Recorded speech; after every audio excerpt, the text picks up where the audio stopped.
Hello everyone.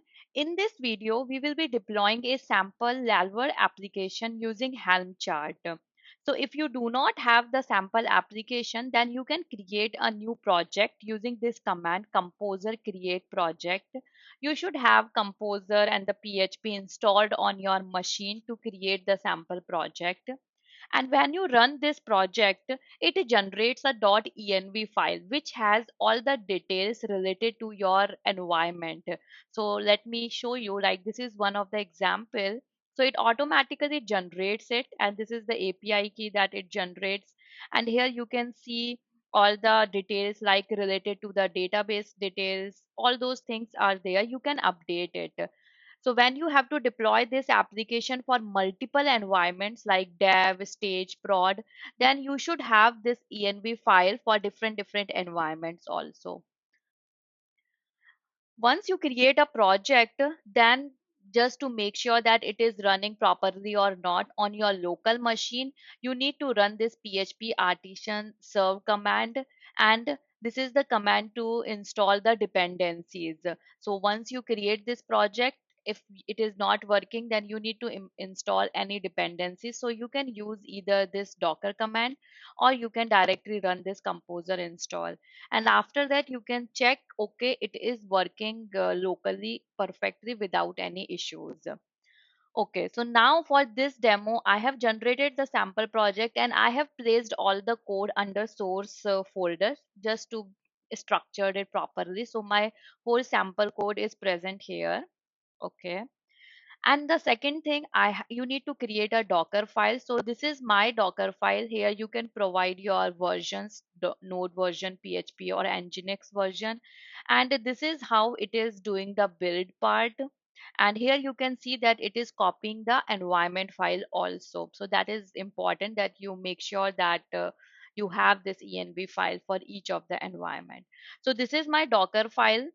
So to run this application, you can first build your image, right? So there is a command, you can build it, you can tag it, and then you can push it. So you can use anything like Docker Hub or anything. In this, I am using the Google Cloud. So I need to push it on my Google Cloud registry. So there I have pushed it already. After that, so now I have everything. I have created the Docker file, and I have pushed my image to the Docker Hub or Google Cloud registry. After that, if I have to run it using Helm, how will I do that? So here you can see that I have this Helm charts uh, for doing this deployment, and in this template folders, all the templates are there. It automatically generates it, and you can modify it according to your need if it's needed. So this is how the templates file is here. And the important thing that I wanted to share here is that nginx configuration, and here you can see that I have created this volume mount, and here this is the slash app. So and this is the volume that I have created nginx data, like this mtdir, so that it will mount according to, it will mount all the data which is present in this php fpm container. Okay, so that is how this deployment.yaml file is. And nginx configurations we have put in the config map. So here you can see that there is the nginx configurations that I have put here, and how I am using it. So if I open this deployment.yaml file, then here you can see that I am using this nginx, I'm using this config map, and this is the nginx date, nginx config and mount path.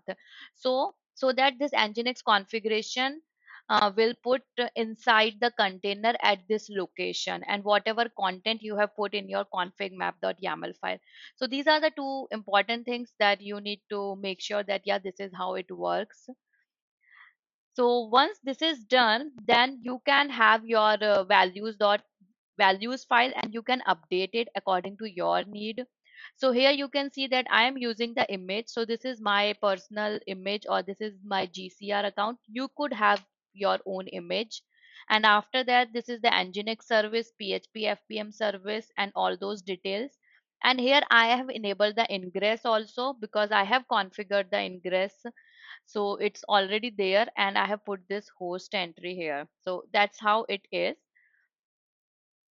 Okay, so I am connected on my server where Kubernetes cluster is there, where I can connect it. And I have cloned this repo. This is my Git repo that I have already cloned it. So now I have to run it. So to run this command, I have put it here. Like this is the command. So in case you have to update the dependencies, like right now I have put everything, like you can see this charts and the MariaDB is there, and requirement.log, it's there. According to the requirement.log file, basically it actually build your dependencies or update it. So in case you are doing it in the blank project, then you need to update the dependencies and build it. Okay, but in my case it's already there, so I'm not doing it. So this is the command helm install. This is my release name, and this is the file that I want to use, and this is the helm charts location. So let me just run this command. So I just run this command, and you'll see all these details. And after that, you can check where it is running. So kubectl ingress, because I have enabled the ingress. So this is how it is. So here you can see that this is the ingress that I have enabled it. So to access it on the browser, you need to make sure that you make the entry in your etc host file for the IP under which it is running. Okay, you can ping that to check the IP if you want to know. But yeah, I have already configured it, so you can just copy this and here. So here you can see that it is coming up previously, but now it will take time. Yeah. So here you can see that this application is installed successfully using the Helm chart. So the same Helm chart you can use for your PHP FPM also application, and this is this Laravel application, and this has the nginx also configured. Okay, thank you.